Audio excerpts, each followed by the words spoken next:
Good morning, good afternoon, good evening to you. It's time for VenomCast V2.0.2. I'm Tommy Cook. I'm joined for the first time by the fourth co-host, the decent one, Kyle Zittel. Hello, Kyle. Hello, hello. And of course, we've got the empty box in the top left, but will soon be slid into by Mr. Matt Williamson. Welcome back. Welcome. Nothing inflating your ego here today, I'm sure.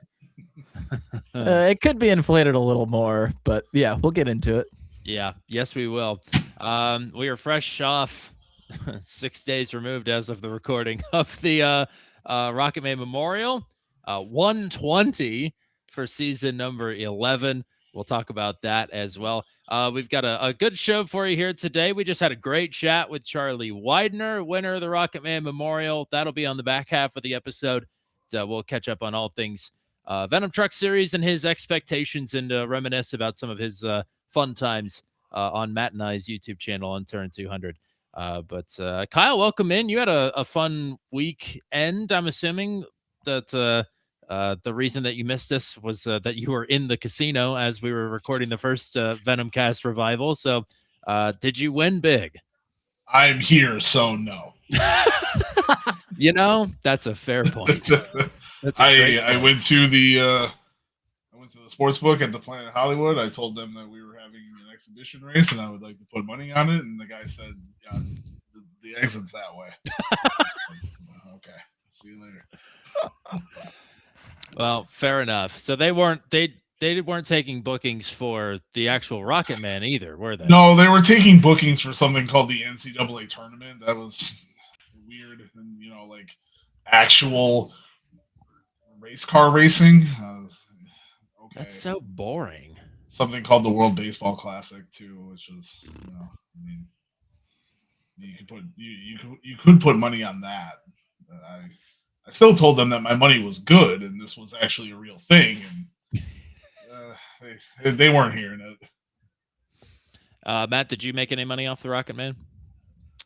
I mean, if the points leader after the race got money, then yes. But no, I did not gamble any money on it because I was certain that something was going to go awry. So I don't know if my cursor shows up on this or not. We'll find out in the recording, I guess. But Matt Williamson is number one in the point standings, ladies and gentlemen. How often have you been the points leader in your iRacing career? Of course, this is your first time in Venom, but how often are you the points leader in iRacing leagues? I think maybe once before in our Super Speedway league. I think I did lead the points for a little bit in that. Maybe a couple seasons before our last one, but so I guess that kind of goes hand in hand. Since we were at Daytona at a Super Speedway, it makes a little sense that I could be at the top after the first race of the season, but I can promise you I will not be there for long, so I'm going to enjoy it while I can. Kyle Zettel's name was on that list. Mine was not. So the Rocket Man as a whole, normally it's the Rocket Man 85. It was the endurance race. Kyle, the endurance race at a super speedway was always going to be tough, and it was certainly tough. There was quite a bit of carnage. There was once again something that felt very good on paper and felt very good in the moment of saying, yes, we are going to run our endurance race, the very first race, get it out of the way, do it at Daytona, somewhere that Venom puts on a good show. Most super speedways we put on a good show, and at no point did I take into account the 45 minutes of practice, the 5 minutes of qualifying, the 7 minutes of racing, 10 laps, yeah, no cautions, 5 more minutes after that, and then an entire basically length of a Busch Series race. Yes, I called it the Busch Series, and I will forever. That's fair. I still call it Nationwide, so. And thought to myself, no, I will not be going to bed at midnight. We're going going to get this done, and it's going to be great. And then 11:30 rolled around, and that's when we all said, "Okay, are we done? We're done. Okay, goodbye." And there's very few times that our entire Discord has actually looked at each other and said, "We're done," and said, "Okay, goodbye." Like, we got it. And we went through all the wrecks, we went through all the incidents. A couple times we all just looked at each other and said, "Racing, good. Moving on.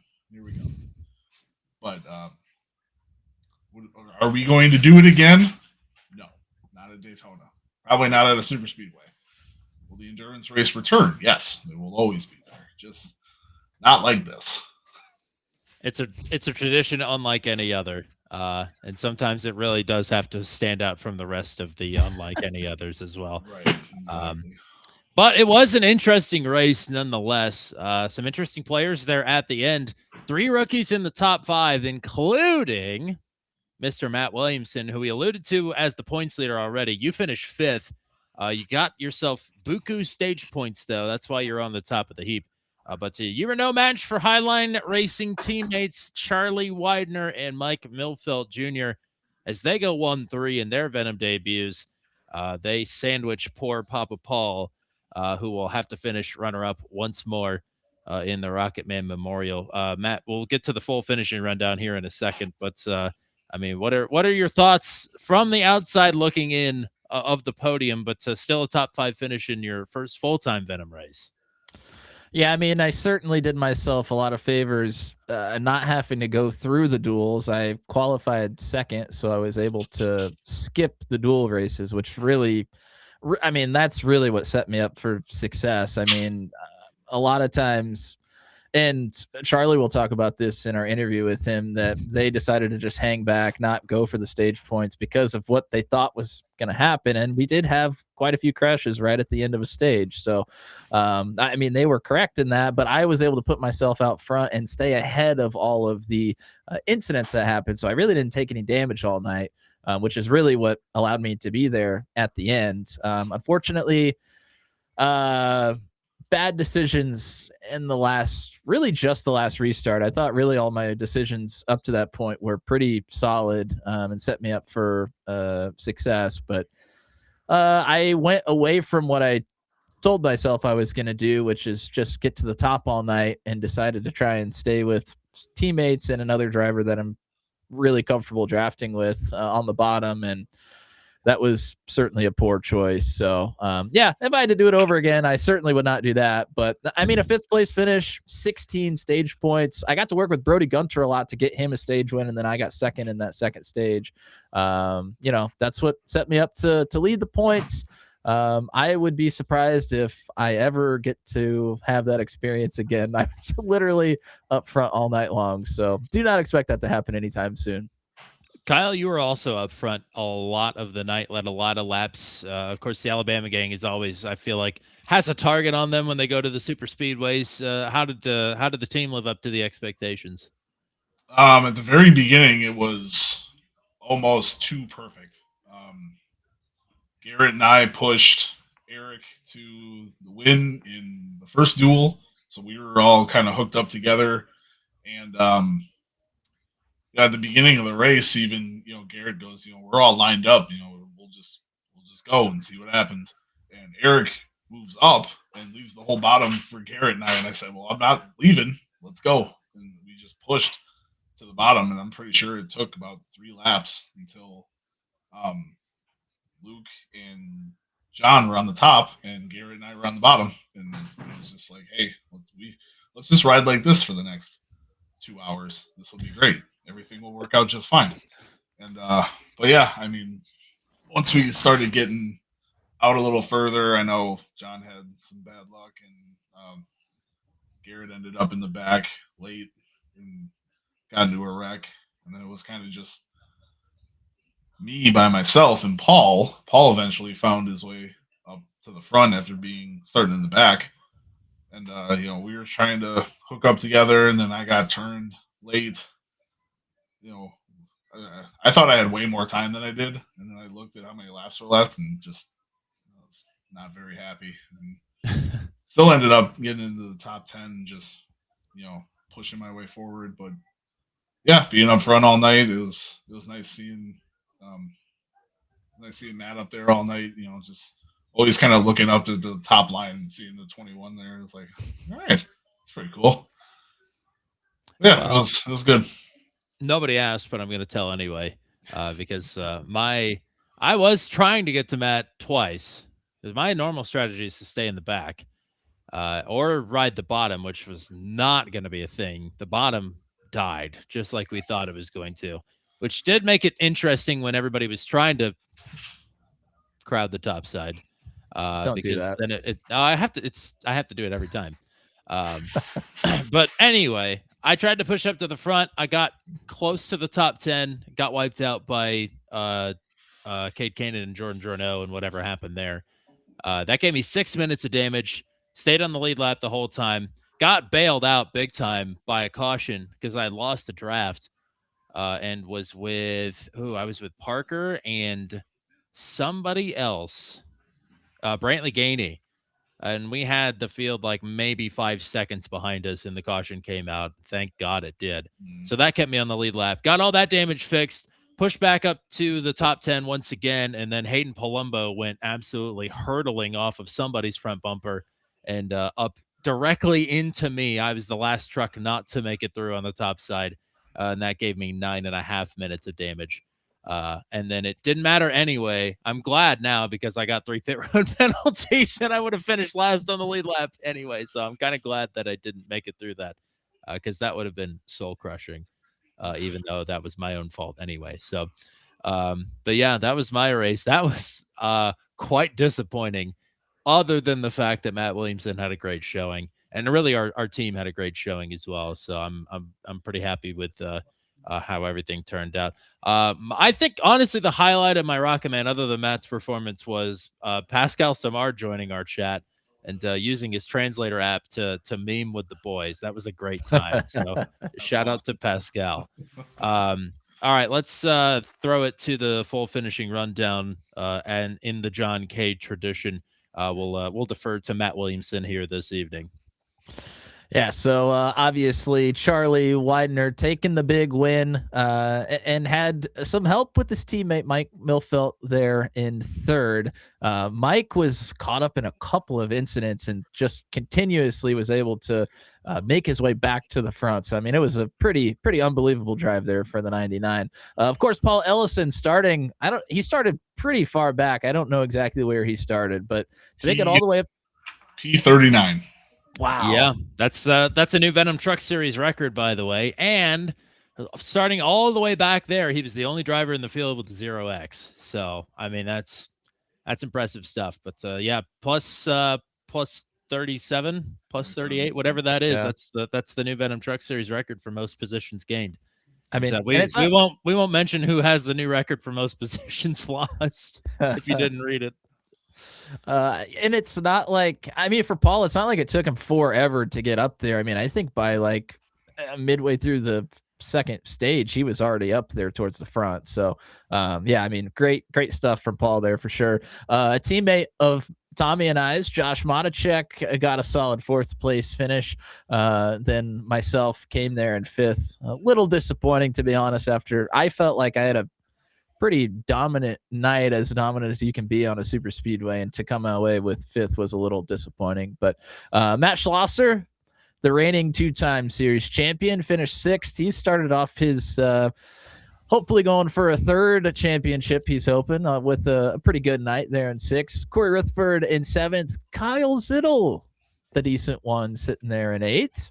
Was up there pretty much all night as well. Zach Lockett in 9th, and Lucas Carver, a teammate of the decent one, rounds out your top 10.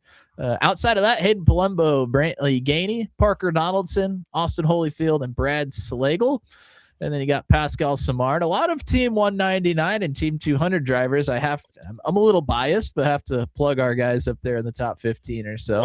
Right in that clump there. Yeah, so pretty decent night for the boys. Cleft Douthit finished 17th. RJ Starcevic, another one there in the top 20. Jordan Journeau and Steve Vroman in 20th. And then outside of that, we're going to have Tyler Bergert, Kevin Sargent, Josh Freed, Chris Mackey Andy Poliski in 25th, and Garrett Rainey, Jack Watts. There's Tommy Cook in 28th, Jan Van Leer 29th, and Corey Clark, a rookie, in 30th. Paul Sargent, Eric Breeding, Brody Gunter, Andy Ducato, and Sean Kay, 35th. I think all of these drivers did not finish, by the way. Gary Clark, Josh Jackson, Chad Stearns, Cade Cannon, Cole Maxwell, Greg Elliott, Joshua Rutherford, and Rodney Matney are your 43 drivers, and some finishers, some not finishers on the night. Poor Matt Rodney out early. The old disappear and reappear, the prestige for Rodney Matney, unfortunately. Oh, Matt Rodney. So that was unfortunate for him. I do want to point out as well, not only is Matt Williamson the points leader right now, but Team 199, whose stated goal is 4th place in the team standings right now, we're leading it. We're leading that bitch. So, of course, I say we like I did anything. I didn't. But Matt and Joshua scored enough points to get us to the top of the heap. So that's very cool. We'll get to our interview with Charge and Charlie here in a second, but I do want to preview Auto Club a little bit. Actually, why don't we, before we do that, why don't we talk, let's bring Matt Williamson in, because you and I, of course, were the old broadcast team. There's never more pressure on a broadcast team than the first night, and especially with a 45-page lore dump that I gave them to look through. There's never more pressure on a broadcast team than the first night in an established league. I thought they did a good job. Obviously, there were some pronunciation issues that could be sorted, but I think it was pretty remarkable, even just throughout the course of the race, as more of the technical difficulties started to go away and the comfortability of the people in the field, they really found their rhythm, like, within a race. That's usually something you expect over the course of weeks, and they found it in a night. Granted, a 3-hour night, but they still figured it out pretty well. But I mean, talk about the pressure of trying to stick the landing on a night like that. Yeah, it's tough for sure. I mean, especially a really full field. These guys basically don't know anybody but Kyle at this point, because Kyle ran some races with them in their big event. So you're trying to learn names, learn trucks, learn numbers. You have the endurance race as your first race as a broadcaster. And like you said, like the pronunciation things, I mean, those just get sorted out with time. With a couple of races, you start to figure it out. So I thought it was a great show. I really like that Tyler kind of bounces around and tries to listen to some strategy without giving it away on the broadcast as well. So I think that's a nice touch. I'm looking forward to, I think usually it's a 3-man team, which they were for a little bit there. But yeah, looking forward to some more 3-man team stuff going forward as well. But yeah, it was definitely solid, and it is a tall task, and they succeeded. So yeah, I'm definitely looking forward to it. It's only going to get better. I mean, and for them to start out that way, to know that it's going to get better, we're in a good place for sure with the broadcast team. So yeah, certainly excited about that. Kyle, I know we'll get the PGR group on. That's one of our stated intentions with the revival of the VenomCast, is to get the PGR team on here at some points, and hopefully Matt and Kyle will both be a part of that broadcast. But Kyle, I know you're fond of this crew. You've run with them now. You plucked them not quite out of obscurity like you plucked us out of obscurity, but you found them, you brought them here to the promised land, and I mean, you got to be pretty happy with how things went the first week.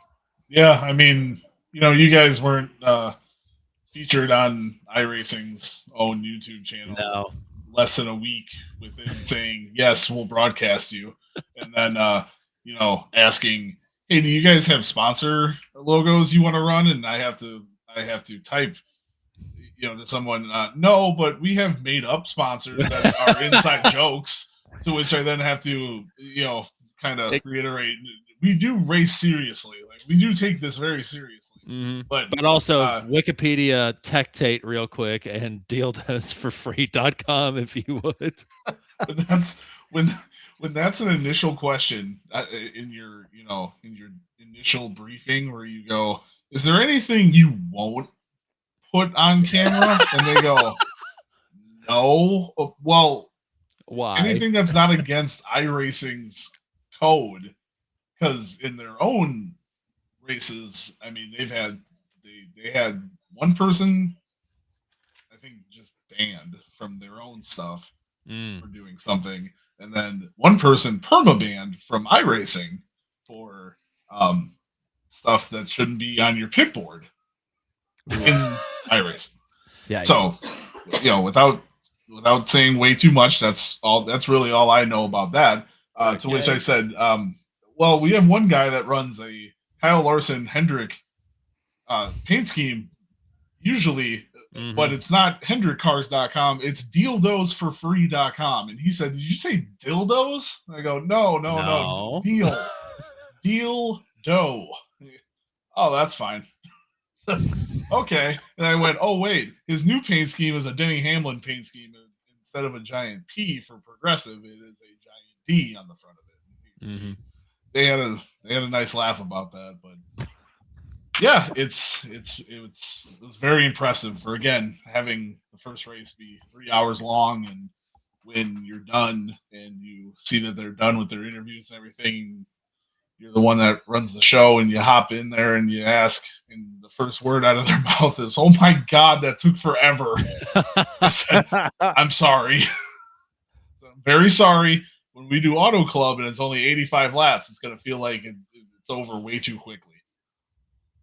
But yeah, they did an amazing job. Tyler hopping in and out and adding that in is, that's a great addition to something like that. And yeah, and like you said, it's just going to get better. And I can't wait for it to get better, because it'll make this product greater than it is already. You speaking of Auto Club, you've had some highs and lows there. Of course, just in the Venom Truck Series, I think you've got 2 podiums there and another top 5. You got a couple of DNFs. Kyle Zittel and Auto Club, to me, you can't talk about it without talking about the gainer in the Daredevil series. The absolute craziest all-time flip maybe ever in the Daredevil series. Just the random 1180 of bullshit that you pulled down the front stretch. You know what's funny? I completely forgot about that, and said it right now, and I need to go back and watch that. Kyle Zittel all of a sudden has come down with a case of vertigo, and he is just going to sit and spin in the chair for the rest of the night. But what's the decent one's thoughts headed into the big 2-miler? I'm looking forward to it. Like you said, a lot of highs, a lot of lows. I just popped it up here. Yeah, 3rd place. My first time there in Venom. 3rd place again. 5th in the Cup car with ASRL, and then another 5th in Venom. And then last year I ended up I flipped over like the 3rd lap, so that really sucked. Which last year was our 150th race. Yeah, that hurt a lot more than all the other ones have, that were just, hey, I messed up, or the one year I was in the lead and then my power went out, and that was fun. So, but yeah, I'm a big fan of Auto Club. I love Auto Club. It's my kind of track. It's a lot of momentum. It's just, it's a lot like plate racing without, it is a pack, but the lifting, you still got to control your tires. Yeah. But, big time. Looking forward to it. Yeah, it's a big super speedway pack race for about the first 20 laps, and then the cheese grater comes in. And yeah, it's Auto Club is a track that means a lot to Venom. It was the first Venom Truck Series race all the way back at the inaugural outing. Then like you said, the 150th race last season in season number 10. And then it's a track that Matt and I love. I know that. I love Auto Club. It treated me like shit when I ran here in my Venom debut 2 seasons ago. But that was my own fault. But Matt, what are your feelings on not broadcasting Auto Club but actually racing it? Because you and I don't get to race it all that often. Yeah, I mean, I'm excited. Especially in a league setting. I don't know. I maybe have raced Auto Club once in a league setting, maybe twice. So I'm excited to go there. It's like I'm more excited for longer runs. I'm hoping that happens. I'm sure we'll have a pretty full field. So there definitely is potential for some cautions, which I'm hoping doesn't happen because I feel like I'll definitely be better off on the long run there. I mean, just coming from a dirt background, if we can kind of migrate towards the top of the racetrack and I can run that wall, that's probably where I'm going to feel more comfortable. So I'm hoping that the race kind of goes in that direction, but we'll see. I think we've seen it kind of go both ways before. We've had really, really long green flag runs, and we've had some races where you don't get a green flag pit stop in. So, it's kind of hard to say which way it's going to go, but I am excited. I think this will be a truer test of where our skills are as broadcasters entering the league as drivers now. So that's a little bit scary. It's a little bit nerve-wracking, as many as nerves as you can have in the first race. I think going to a place that's a little more unfamiliar is maybe even a little more nerve-wracking than Daytona was. So yeah, I'm excited, but I'm also going to be very cautious probably. So just some quick hits on Auto Club. Like Kyle mentioned, we've raced it. Well, I guess he mentioned it in the interview that you're about to hear coming up here with Charlie Widner. But we've raced it, I think, 7 times in the past. So 7 out of 10 seasons. This will be round number 8 at Auto Club. Of course, the second round of the season. It'll also be the first seeding race for the Car Inside Midseason Tournament, which is not just a one and done this season. We're doing it at Auto Club this week. And Rockingham next week, and taking the average finish of the two to determine the seeding. So that's a little bit different than what we've seen the last couple of seasons with the mid-season tournament, and that hopefully will give me a chance to not screw up Auto Club because I feel a lot better about racing at Rockingham. But track record set last season by Matt Schlosser, 179.767. That's how fast he was going. Jeff Langston has won there the first race in series history. Andy Poliski's won twice. Brody Gunter has won. Hunter Engrav, Jeremy McKinnon, and Matt Schlosser won last season. So not a lot of repeat winners. And I think it's honestly kind of wide open if it's not going to be Schlosser or Gunter for a new winner. Kyle, is there anybody in particular that you have your eye on to maybe add their name to that list? I can tell you within the building, Lucas Carver. He is always very good here. He's been a bridesmaid multiple times. I know he finished second to Jeremy in season 9. I want to say he was top 3 last season too. He's always very good at Auto Club. Andy Poliski as well. He's always a threat at Auto Club. Definitely in the high averages there. Those are my 2, definitely. Matt, who are you thinking?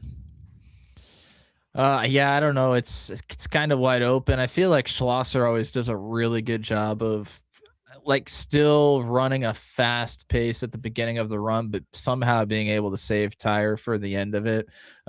Like we kind of mentioned, Gunter is kind of in that same similar vein. I mean, we just talked to Charlie Widner, who is another driver that, has good strategy calls. I feel like he knows how to save tires or save sets of tires because he just has an inkling of things to come. So, I mean, I don't think that's going to be a bad pick for somebody that could potentially go 2 in a row to start off their career. As crazy as that sounds, I feel like it's very possible. I mean, crazier things have happened for sure, like the clip that we're about to show here. I think Charlie Widner is a solid shout. I think it's surprising to me, considering how well, and they're not exactly a 1-to-1, even in the track layout. But when you think of Auto Club, you always think of Michigan as well. And there's nobody better at Michigan in the Venom Truck Series than Chad Steens. And he's not won at Auto Club. You would think, especially with his ability, like you said with Matt Schlosser, to save tire, that 05 would have pulled off a victory here. So I'm looking for Chad to have a good race, if not a winning race. And like you said, Lucas Carver is just knockout here. He is so good. I can't believe that he's not pulled off a victory yet. With the Jeremy McKinnon win in season 9, I was racing in it, so I had to go back and watch later. But Zach Lockett was also really good here. So maybe I'm just going to pick 939 Motorsports, to be honest.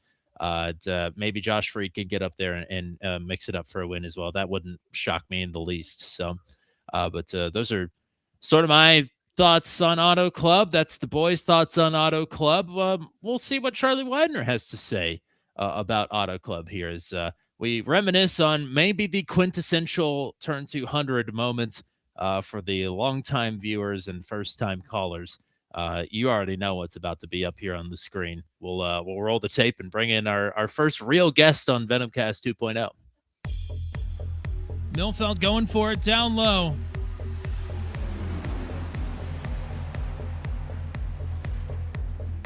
Haynes is in trouble. Look at the run from Widner further back. Howell's loose. White flag. This is it. Milfeld leading. Widner's going to have a huge run off the top side here. Unbelievable. Charlie Widner going to To take the him 3 bottom. wide. They call him Charging Charlie. Does he have what it takes for the win? He's to second. He's got the run. Charlie Widner looking for it. You've got to be kidding me. He was 5 laps down. Charlie Widner wins it in Las Vegas. Unbelievable. A big shove from the 55 of Ellison. Widner still leads. Here's the 99. Milfit trying to get the job done as well to the back bumper of the 95. Coming outside of turn number 4, it's Widner trying to hold off the surge from the 99. Here comes Ellison. A drag race. 3 wide farther back. It's going to be the 95 of Widner taking the checkered flag at Daytona. Alrighty, we are here with the winner of the Rocket Man Memorial in season number 11. He's 1 for 1. We call him Charging Charlie. Charlie Widner is here on the VenomCast for the first time. Boy, I don't know if anybody has ever done one race in Venom and immediately been on the Venom sanctioned podcast before. So you're just you just keep being the one of one man. Very unique statistics that you hold all of a sudden. Welcome aboard. Glad to be here. Yeah, it's crazy that the races that I do win, there's something attached to it. It's kind of weird. I'm like the Jamie McMurray, I guess. He always won the big ones or something. I don't know. Well, we'll get into all the career accolades and all that here soon because there's obviously a lot, and it's going to be. I don't know if it'll be more helpful or less helpful for people that don't really follow Turn 200 all that much, but certainly the folks that do will have already known you. And Matt, in fact, if you went back and watched last week's podcast, Matt had you specifically circled, and Mike as well. But as the guys to beat for the season, I don't know if he particularly had you circled for Daytona as well. But I mean, Matt knows ball, and ball came up pretty quick at Daytona. Yeah, that's crazy. I don't know about the season. We'll see. It's a lot of talent out there. So, Matt's what's I don't know. How do you want to start this? How do you want to make your introduction here to Charlie? I mean, we've talked to him plenty of times on Thursday nights in some of the earlier seasons, but it's a first face-to-face meeting, I do believe. Yeah, I mean, if we go back to the Rocket Man, I mean, Charlie is the one that put me in a pretty good position at the end of the race. He was the one pushing me on the bottom when the bottom really didn't work all night right there until, the last 15, 20 laps when we got together. So, I mean, he could do it all in my eyes, but I guess we'll go to kind of the season as a whole. As Tommy mentioned, you and Mike are both two that I kind of picked to watch out for. Obviously, you come from a pretty decorated league on Thursday nights in a truck series with Max V, and now you're going to come over, mix it up with Venom. You raced some of these guys in Truck 200, but I mean, obviously, it's kind of hard to have expectations for Daytona just because anything can happen. But I mean, do you have expectations for the season as a whole, especially now that you've won the first race? Yeah, I mean, one of the first race helps a lot, but my expectations is just to have a competitive league that I'm going to be in, similar to what Max V is. I'm not able to do Thursday nights anymore because of the change in my work schedule. So when Venom was going to have their new season, I got with Mike and we're like, yeah, let's do it. And so now I got something to do on Tuesdays. But yeah, like it's a great way to start That's for sure. Getting a win. So let's just see if the momentum carries on. Now, I should know this because how many hours I've spent looking at your truck on stream. You normally run App State on the truck, is that right? Yeah. Okay. I'm glad I didn't mess that up. That would have just uncredited me immediately with everything. Yeah, I went there from 2008 to 2012. So All right. So we like to do the biographies here on the VenomCast. It's the first time that Matt and I have actually gotten to do one. We're usually on the other side of it. But what's the introduction to racing and what's the introduction to sim racing? How did we find ourselves here? So racing in general, I've been a fan since 2004. I decided just randomly one day to watch the Daytona 500. My parents, or specifically my mom, was a Bill Elliott fan. So in 2004, Bill was no longer in the 9, but a guy named Casey Kane was. So Casey Kane ended up being my guy for the entire time he was in the Cup Series. Kind of the way I tell anybody when they're trying to get into NASCAR is pick a driver, and the races can be long. Well, follow the journey your driver takes. So that's what I did those all those seasons with him, all the struggles. Me and him have a lot of parallels with the bad luck, but then he left, and now I got Chase Elliott to root for, continuing with the 9 car. That's why I run 95, is because Casey King was the 9.5 and the 95. But getting into the racing online, I was always a console gamer. The best NASCAR game that's ever been on console was 09. I feel like NASCAR 09, show your setups, doing all that stuff, until all of a sudden NASCAR wasn't going to have a console game anymore around 2012. And I'm like, well, what am I going to do? Another buddy of mine was like, let's try iRacing. Got it. Instantly bought wheel pedal. Here I am. I have a laptop with a Logitech wheel and pedal with no force feedback. I don't know how I did that, but and just since 2012, been on there, just trying to get better all the time, trying to slowly upgrade equipment, and just trying to be one of those guys that has a chance to win almost anywhere we go, except road courses. I'll never get that, but that's another story. But, where do you feel like you're at right now? Because obviously you had some hot streaks and some cold streaks. Your highs were very high though when we were on Thursday nights. Yeah. Obviously you've started with a bang in Venom. Where do you feel like you're at right now in terms of your abilities and even your confidence as well? I think I'm upper B tier who can creep into lower A tier every once in a while. There's obviously the people that are just gonna be better. In Max V talk, you got your Justin Michaels that you're just not gonna be able to get there. I don't know what he's doing different or what kind of hacks he has, even though I don't think he is running any hacks. But every once in a while, through strategy or just how things work out, you can beat them, and that's how you on those moments you gotta really capitalize. And that's kind of, I'm the guy that you don't think about, and I kind of like it that way until I'm there. That's why I'm on upper B. I'm getting better all the time. One of these days we'll see if I ever can be one of those guys that win regularly. But upper B tier, lower A on occasion. Matt, what you got? Yeah, so I mean, you talked a little bit about strategy. I mean, I can kind of relate to that because I feel like I'm a driver that doesn't necessarily have the raw skills, and I have to rely on strategy a lot to kind of get myself some decent opportunities at some top fives. I mean, just being a NASCAR fan for so long, I mean, is that kind of what you have relied on and now are trying to get a little bit better at, like the raw skills of driving? Yes, my biggest setback will now and maybe for always be killing the right front tire. I'm gonna charge the corners too much. Again, charging. I mean, I guess it kind of fits, but I will charge the corner every time, kill the right front, and I'm with the teammates that I have the perfect teammates because we all three have good, better strengths and weaknesses, and we help each other out. Once I locked on the Mike and Heath, my game just got better. Mike, if you want to learn how to save everything and be there on the long run, you go to him. If you want to learn how to do short tracks or stay consistent under braking, that's when you go to Heath.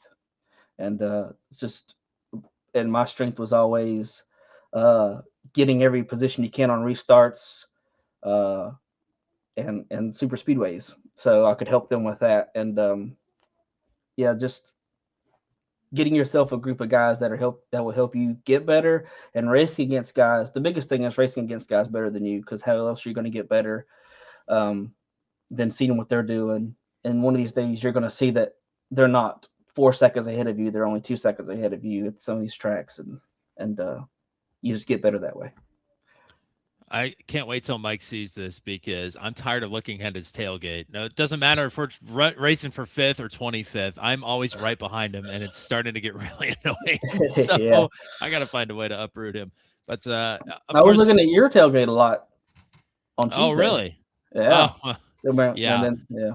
we'll get to Tuesday here in a second. But I mean, we always see you in the truck, of course, with Max V, with Truck 200, and now with the Venom Truck Series, which of course is not on Turn 200 anymore. But we've seen you a lot in the truck. Is the truck the go-to, or do we like another NASCAR, or even just another car more on iRacing? The truck, I guess, is the go-to. My favorite car to drive, though, like at least when it first came out, the new ARCA cars. I was doing very well in those, and then they changed the setup a little bit. Like I love maybe not a tight setup, but a snug setup.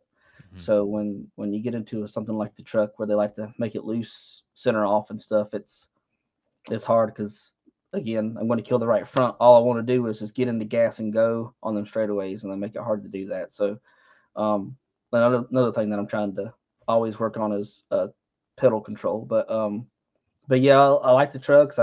On Sunday nights I do a cup car league, and trying to get better at it, even though it's frustrating because the cup car is the way they handle. But yeah, the trucks, because everyone loves to do the trucks. So every league that you're in, they're the truck series. So it just has to be the one I like the most. I've drove it the most. So yeah, Matt, what do we got here? Well, I'm gonna kind of knock us around a little bit here. I think Charlie's probably watching the end of this Cup race. We're recording live as Martinsville is happening. And, your driver Chase Elliott just got the W. How are we feeling here? That's good.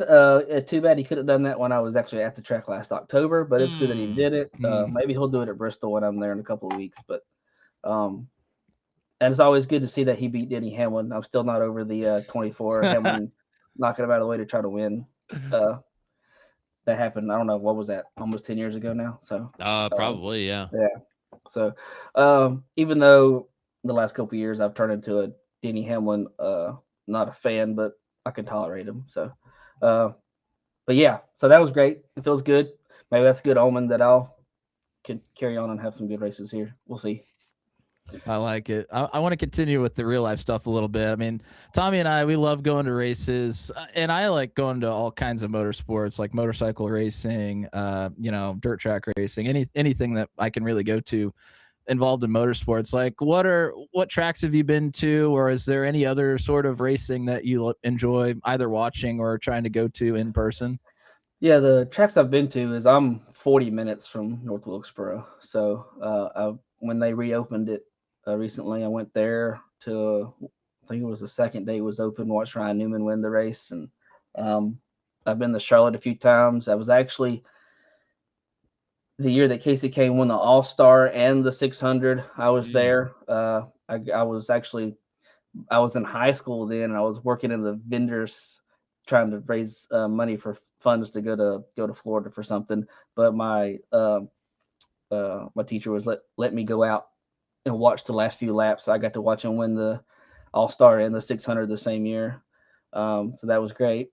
And I've been to Martinsville a couple of times. I recently finally convinced some friends, because it's crazy being from North Carolina. You think you would have more people willing to go to NASCAR races, but when the popularity died down there a few years ago, and you can't get anybody to go, and now that's finally starting to come back, I think. So I got some friends coming with me to Martinsville. I got a couple. Those same friends are going with me to Bristol in a couple of weeks. Nice. Just trying to get them going. Maybe we can get the group bigger. This will be the first time that I'm actually going to rent those racing electronic things, so I can hear the hear the drivers talk and stuff. So we'll just keep going and try to do. There's plans to go to Talladega and Atlanta and all that. So I'll spread out. It'll be southeast for sure, but I'll probably spread out and go to more races. Oh, and I've also been to Bowman Gray. You can't live in North Carolina and be a racing fan and not go to Bowman Gray during the modifieds and see all the middle fingers and all the people, all the fights. So yeah, all the debauchery at the Madhouse. I mean that's what makes it perfect. Yeah. I can't wait to get there at some point and be a part of the show. Doubling back, we talked about your teammates. Of course, Heath is spotting for you. I'm assuming he was spotting for you on Tuesday night as well. But working with Mike Milfelt there, we talked a lot last week about how terrible the bottom was. And apparently we were not alone in thinking that. It looked kind of like the real life cup races used to be, where everybody was like trying to ride around the top. Really, the first two guys I feel like to make the bottom work were you and Mike. At some point after the second stage, you both jumped down there and it kind of got at least something going. Yeah, we were biding our time, just waiting to get to the front of the pack to begin with. We knew that the stage ends were going to be crazy, and they were both times. I even come across the radio and be like, guys, I don't think getting the points is worth it. But maybe they were, because I don't think I'm leading the points. I'm ahead by like, I think people got me, 2 or 3 of them got me beat. I don't know. Yeah, just am I really? Yeah, no, not me. Him. Yeah, no, I'm leading the just points. Because, just because of the stage points. So maybe it was worth it, but if I had been up there, I'd have been tore up for sure. So, but we were happy to get up there, and if you can't get to the top side, you got to figure out something, and the best way to do it is without blowing yourself up is never leave the bumper of the guy in front of you. And I think Matt figured that out, that I know how to do that quite well when I need to. There was no space between me and Matt for 2 laps there. And when you do that, there's not much the top line can really do. They'll have the momentum, but you're going to be there neck and neck with them if you can make it work. Just because, I mean, they do have the momentum, but you have the shorter way around the track. So you got to just try to, that if you don't do it right and you like to lag back because you're afraid you're going to blow the truck up because you're not monitoring it very well, or if you back out at the wrong times, then of course you're not going to have the run. You got to time it to where you're pushing when the top line's not pushing. But let's not give away all the secrets. But but yeah, I'm glad it worked out. Once I got up there, I didn't want to lose it. I think I still fell back to like 10th at one point or something. But once I seen Matt was in front of me, I pushed him, and then there at the end, Mike made an incredible move to get down. I think you can hear my dog back there. Heaven forbid the Ring doorbell go off.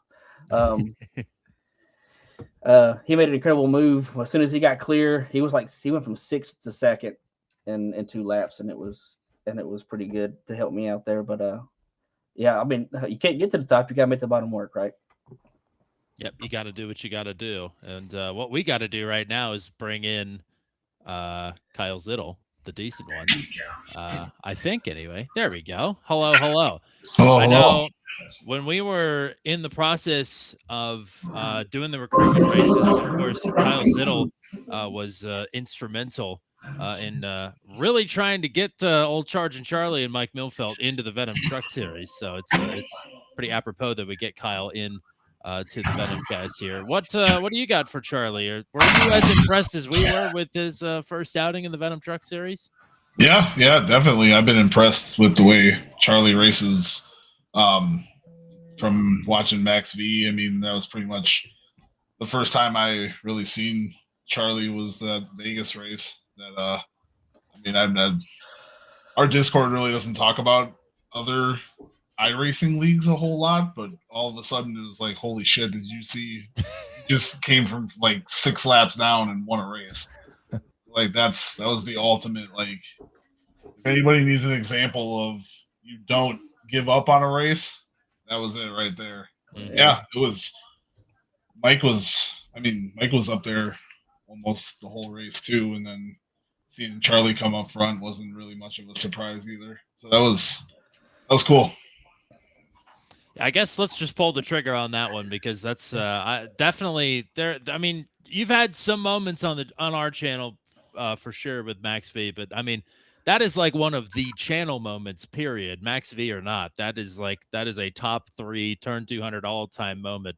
I mean, I'm sure you weren't feeling great lagging out on the pace lap, or did you even make the grid? It was an early disconnect and some serious trouble pretty early on. I think it was pace lap. Like we just got onto the track and it went away. And yeah, I have internet troubles in the past. From I just live out in the middle of nowhere, and now I have I have Starlink that helps me out sometimes if it's going to be a problem. But yeah, talk about a race that I go back and watch probably too much. I mean, if there ever was one. I mean, and then all of a sudden the cautions fall just at the right time every single time for you to get a lap back and a lap back here. Yeah. And then all of a sudden, you have fresh tires on, staring down the barrel of kind of a decimated field, a smaller field already, and an opportunity to do something crazy. Oh, yeah, we talked about it earlier, strategy, right? So, the main reason why I had a set of tires left in there is because I had to drive, uh, or I had to make my run so long, just praying for a caution to come out a couple of times, and then you get one, and you go around, and then for whatever reason, it worked out that I had an extra set in there for when the cautions. Like I said it in the interview, I think I said they just kept throwing the caution. Like it ain't. I didn't do it. They just they just kept throwing the caution and not lapping anybody, and I kept being the first car lap down, and it was 5 laps down. But I love the 6. Hopefully, eventually people will start saying 10 laps down or whatever. Make the legend bigger or whatever. But it'll just keep growing exponentially. Yeah. Next thing you know, you weren't even in the race, and you right. Like it's just like it still wasn't in my head that I could have won it. I mean, I was happy to be back on the lead lap. That there was I think it was one green white checkered, and I got like 5 spots, and then the caution came out, and then that's the one that I just got lucky that I avoided a wreck that happened in front of me there, and kept it to the bottom. And speaking of Mike, he was the one that finished second that day. Like I said, I hated that it was him that I passed, but like I'm pretty sure as soon as I apologized for passing him before I got to the start finish line because the man thought he had it won, right? And still before I hit the start finish line, he's like, "No, you got it, you're good." Like he's the perfect teammate. But yeah, just hold it wide open. Like I didn't lift, I can tell you that. Like I wasn't going to as long as I had the freshies and hold it to the bottom. But yeah, if I'm ever feeling pretty bad about myself, or if I need to pick me up before a race, or if I'm having a streak of bad luck, I go back and listen to the call, that last green white checker, and I'll even do it like when I'm in the Discord with Mike, and I'm like, "Hey Mike, you want to hear what I'm listening to?" And he's like, "What?" And I'll hold it to the mic, and it's that he'll just laugh. But hey, for someone who doesn't win a lot of them, you gotta appreciate the ones that you do in that kind of fashion. So definitely did it in style, and I got to tell you, it wasn't in my head either that you could possibly win that. It's funny. I brought it up jokingly, maybe the second or third caution. I was like, "Hey, he's gotten a couple laps back," Yeah. Talking about Garrett Rainey, because one of his favorite races is the Martinsville race where Jeff Gordon was like 3 laps down and came back and won. He came back and passed Casey Kane, by the way. Yeah. I don't think that one either. Yeah. That's Sorry. fine. It's fine. No, it's fine. Well, yeah. I like Jeff. But you weren't Casey Kane on that day. But Yeah. it's funny, even on the final restart, I'm not paying attention to you at all. Because I was like, well, I pointed out you had fresh tires, but you were starting, like maybe just inside the top 10 or maybe just outside. And it was Matt, right as we were coming to the start finish line, like, oh, hey, here comes Charlie. And I'm like, oh yeah, here he comes. Like this is actually on now all of a sudden. So Matt woke that call up from thankfully he did. Otherwise I probably would have just pretended, or I would have thought I was hallucinating or something. So Right. I still might be, honestly. That's still one of the crazier thing that's ever happened on the channel. But Kyle, you've come in a little bit late. I'm sure enjoying the in similar fashion to Charlie, the end of the race at Martinsville. So why don't we play a little catch up here, and you can fire away at the the winner of the Rocket Man Memorial for the season.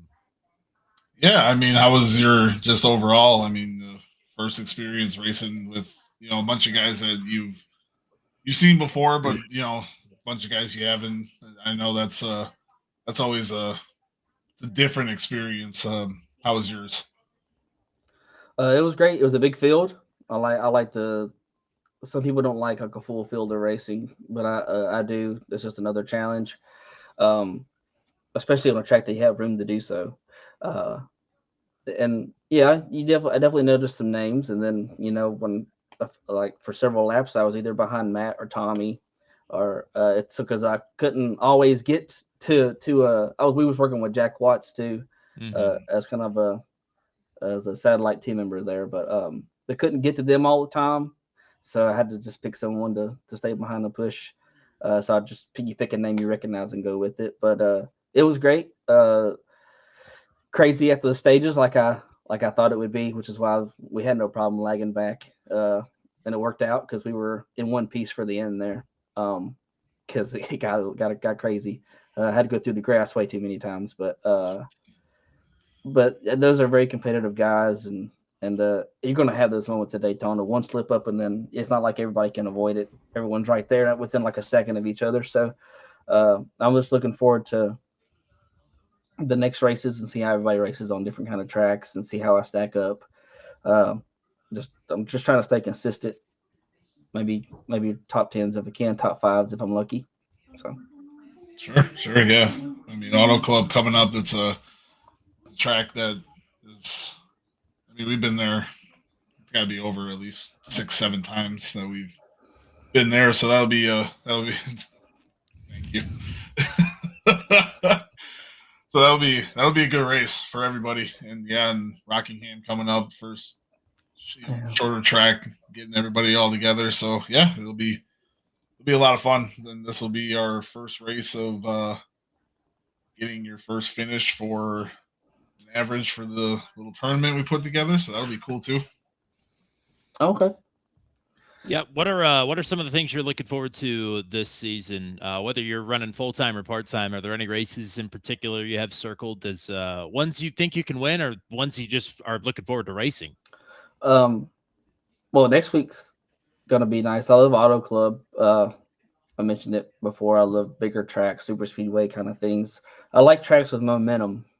This is why short tracks are kind of something that I'm struggling with because there's not a lot of momentum off the corner. You just try to make sure you don't spin the tires coming off the corner. I'm heavy footed, so that's not really easy.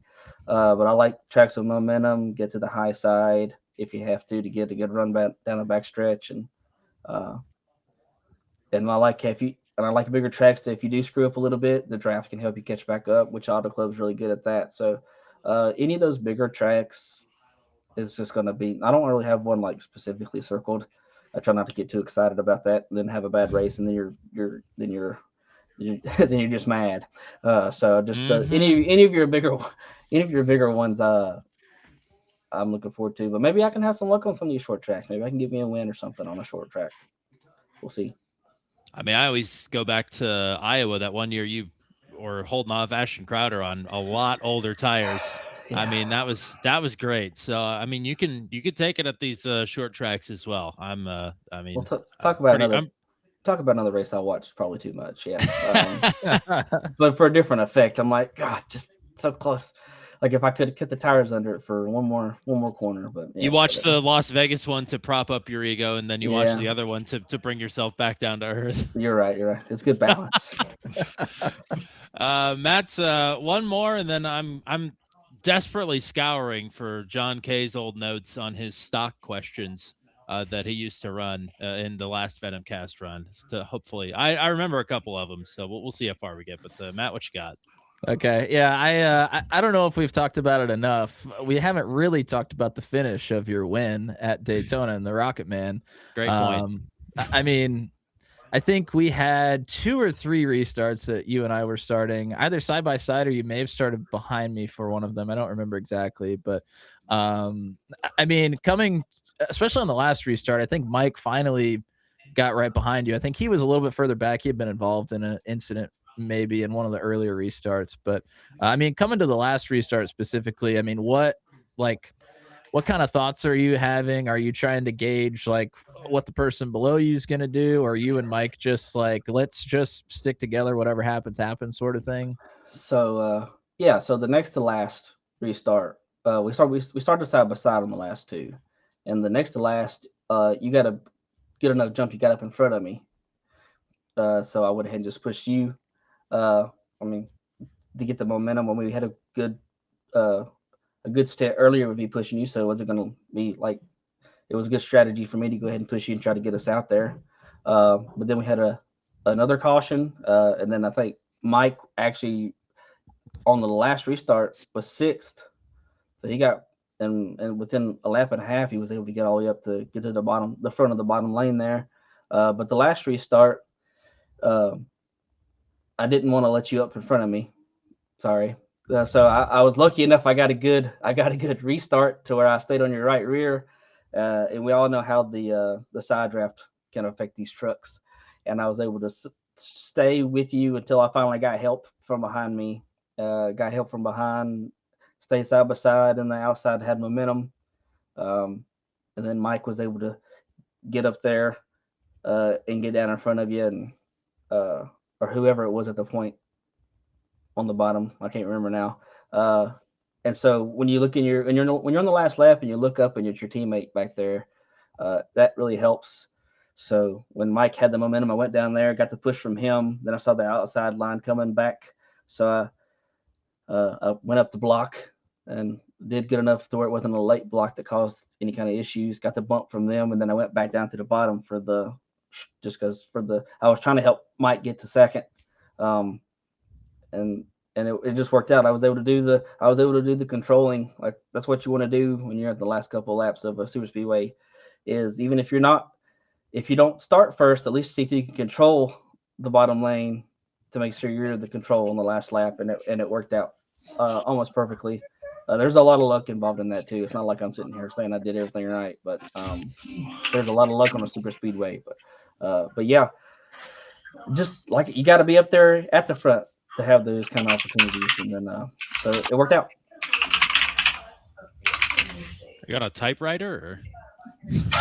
No, I have a very clicky keyboard. I guess so. I'm with you. I have the clicky keyboards too. I know. I thought it was cool at first, and now it's not. but Matt, I would say if you had got back in front of me, I would have pushed you pretty far on that last restart. That was what I had already thought in my head, because I didn't think Mike was going to have a chance to get up there, but the man was able to make it work. So not saying that I wouldn't have tried to pass you on the last lap or anything, but I definitely would have helped you out. Yeah, I'll give a little inside baseball on what was going on with our team too. So Josh Matichuk was third in line on the bottom, which is a teammate of us, and so I actually lagged a little bit on that start. I didn't even try and get out in front of you. I probably should have, but I was pretty worried that you and Mike were going to get together and just leave. Oh, there we go. We're back. I was pretty sure that you and Mike were going to get together and just kind of leave me out to dry. So I was thinking I would rather have a teammate behind me rather than go with you guys. That was probably the wrong move looking back at it. Because Mike wasn't on my bumper at the time. Yeah. But anyway, so yeah, that's from my standpoint, that's kind of what happened on that last restart. So yeah, I figured out the inside baseball comment was kind of funny, because right after I went and watched Brad Slagle's stream. Nah. So I get privy to some of the strategy, but after the race, so it doesn't really help me any. But it helps you know what we're probably going to do for Talladega, which is the same thing. Hopefully for me, with less crashing, that would be great. But don't worry about me watching during the race, because I do not have that kind of concentration to race and watch. Like Bandit and Max V has accused the Highliner of doing that a couple of times, but honestly, we just figured out their strategy on super speedways and just did it at the same time they did it. But yeah, I'm not gonna be able to. I can't do that. That's too much work. I can't focus on the stream and the race. I'll wreck for sure. Well, I think I've got 3 of the 10 stock questions, and I don't know how helpful one of them is going to be. So we'll start with one of the easier ones, I suppose. Is there a track that's on iRacing, or I'm sorry, is there a track that's not on iRacing that you desperately want to be on iRacing, or that you would go to bat for? I don't think we've talked about it. I don't think Bowman Gray's on iRacing, is it? No, it isn't. No, you're right. That is crazy since we've been there, and it's such a small track. It's not like it's going to take forever to scan it, and it's popular. And that's coming from a guy that can't stand short tracks. Like, how do you not have Bowman Gray? How do you not have Bowman Gray on there? And other than that, I'm glad. I mean, they got North Wilkesboro back, so that was going to be on there if it was a few years ago. But yeah, how do you not have Bowman Gray on there already? I don't understand. Who from the Venom Truck Series would you pick to have a fist fight with? Oh man! After one race. Oh man! You can choose one of us to make it easier if you want to. Okay. I'm trying to think of who it was that put me in the fence in the clash. Hang on. Was it Parker? I think it might be Parker. Like the 74. Is that his number? Yeah. I went 3 wide. Yeah, on the clash, went 3 wide, snug against the wall, and he just doored me. I could have gotten a fight then, but I calmed down pretty quick. But if it had been right after that, it would have been a rough moment for both of us because, yeah. But yeah, that's the only one I can think of right now. If I'm lucky enough to be back on later, you have to ask me on another week. I'm sure I'll have somebody, 2 or 3 people probably. Get a couple of regular tracks and definitely a couple short tracks in there. I'm sure we'll have plenty of candidates. The list will be longer, yes. Those are the only 2 questions I remember. Do you guys remember any of the other ones? No. All right. Do we have any general stock questions for Charge and Charlie before we send them packing here? Great. This is riveting stuff. Awesome. Maybe one of the first one's not great because you guys will be more prepared 3 or 4 races from me. No, I'm kidding. We're doing it. I mean, you sort of talked about your expectations earlier. I mean, what are there actual goals that you're looking to achieve this season in your first season with Venom? Sure. I've already won, so that one's gone. I mean, I guess I could win multiple, but that's kind of greedy. Top 5 in points would be great, especially first year in Venom. Being under that Turn 200 umbrella, I always knew Venom was there, but I just never could really get in or have time to race it until this season. So it'd be great to get in there and make sure it'd be great to go in there and Highline Racing be a threat every week. That would be kind of, if I knew that people were talking about us, that's kind of that's all I really want. Yeah. I have no doubt that will likely happen personally. No, not me neither. Honestly, it's a shame. I understand why, but it's a shame Heath Smith couldn't be in the league with us. To have the 3 of us on some of these super speedways but he's in our ear. He's cheerleading us. He can't really spot or crew chief very well when there's multiple of us, so he's just in there being like, most of the time I'm the one calling out the wrecks. I'm like, you're supposed to be the spotter. What are you doing? But he's just there for moral support and stuff. So getting his expertise will come in handy during some of these short tracks and stuff. But yeah, if we go in there and people are looking at us as someone who could potentially stink up the show or something, that'd be great. Do you have anything you want to say in closing? Anybody you want to plug? Anybody you want to shout out here before we let you go? Well, right now my wife and kids are being kind of quiet and let me do this and not being too loud. But I've talked about it multiple times already. Mike and Heath and now Jack on Tuesdays working together. That's going to be a great combo there. You guys, I mean, from when you guys were commentating Turn 200, you never really said anything negative about me. You could have several times, I'm sure. Some of the wrecks I caused, you didn't.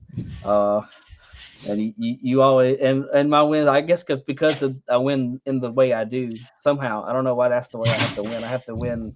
I can't just win because I outrun everybody. It's kind of crazy.